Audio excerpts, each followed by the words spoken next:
Are you ready for the first full moon of 2025? It's happening on the 13th, so grab your notebook, grab your pen, let's chat. This full moon is in Cancer at 24 degrees. This is going to be powerful. Why? Well, many reasons, but first and foremost, it is opposite Capricorn, and we just left Pluto in Capricorn, so it's almost like a finality is coming through again, saying, okay, it's an end of an era, it's time to wrap things up and let things finally go. Cancer is ruled by the moon.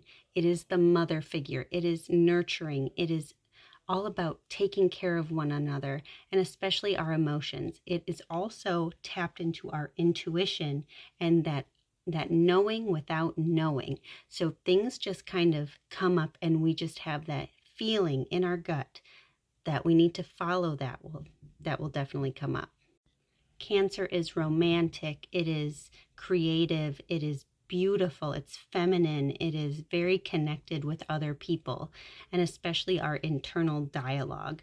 So your dreams might be very, very intense around this time, but also with all of the other situations going on with the aspects in the planets, it's almost like fated, destined events are happening for us, and not just to us. Now, what I mean about fated, destined events, I'm talking about the North Node is now going into Pisces on the 11th, so right before this full moon.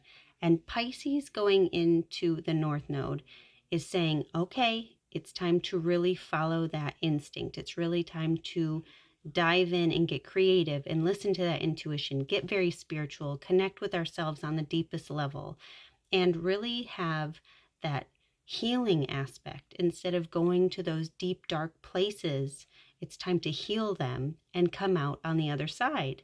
And this moon is aspecting the North Node beautifully, saying, okay, it's time to jump on board and go after it. So having Cancer right there, another water sign, saying, okay, it's going to be extra, extra dreamy and extra powerful. The moon is sextiling the South Node. Now, the South Node just moved from Libra into Virgo. So fated, destined events are abound. You can't stop it. They will come in. A new job will come in. A new person will come in.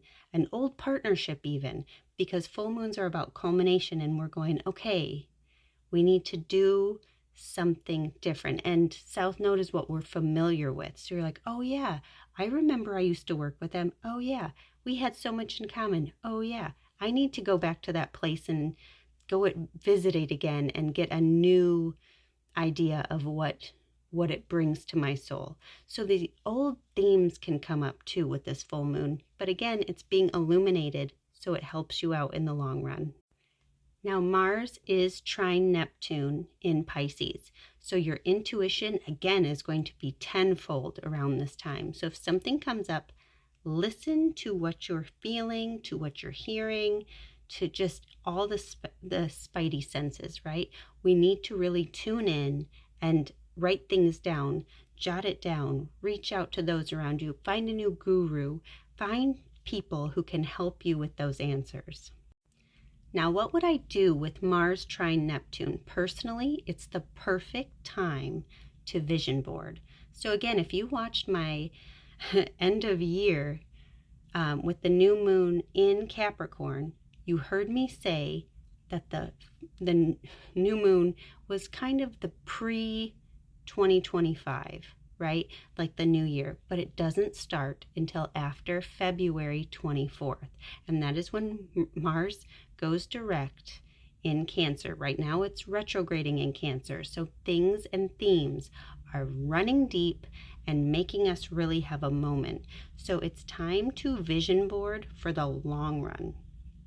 Get that idea going, really putting it on paper. It's all about putting things into action eventually, but there's no rush. It's just collecting the thoughts, seeing the vision, and putting a plan together.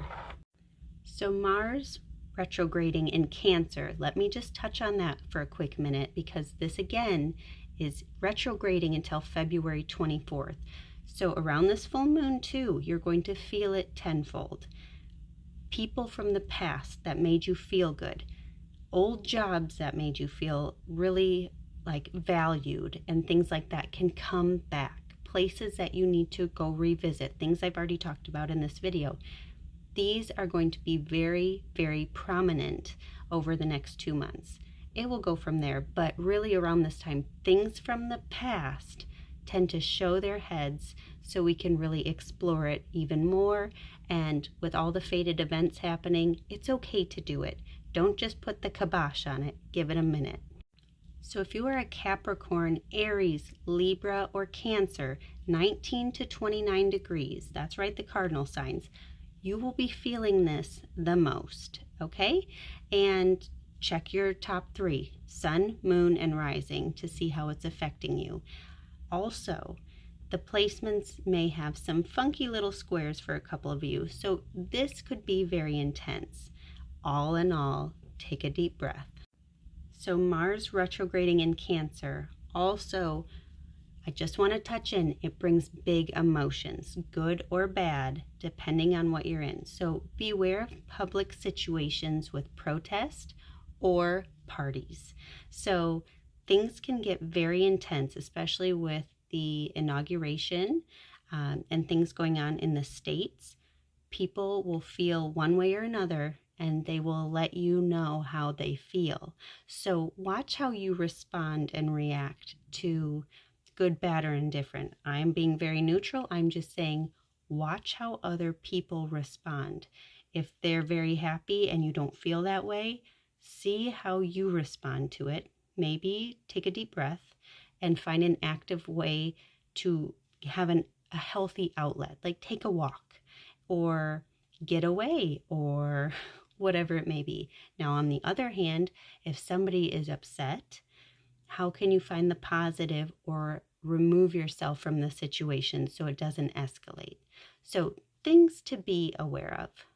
So, to close, there will be fated, destined events, especially with Pisces North Node now. And the next 18 months will really unfold a new story for you. But again, look back to 2006 and 2007, what themes were happening for you. And again, we're in a 9-year of numerology, endings, completions, closures, and this being the full moon in Capricorn, while now we have Pluto in Aquarius, it's literally saying goodbye to the old and welcoming the new. So you are ushering in a new beginning. So don't be afraid to let things go. You're making room for fated, destined events, people, places to enter your life. And with that, I am sending you so much love. Bye for now.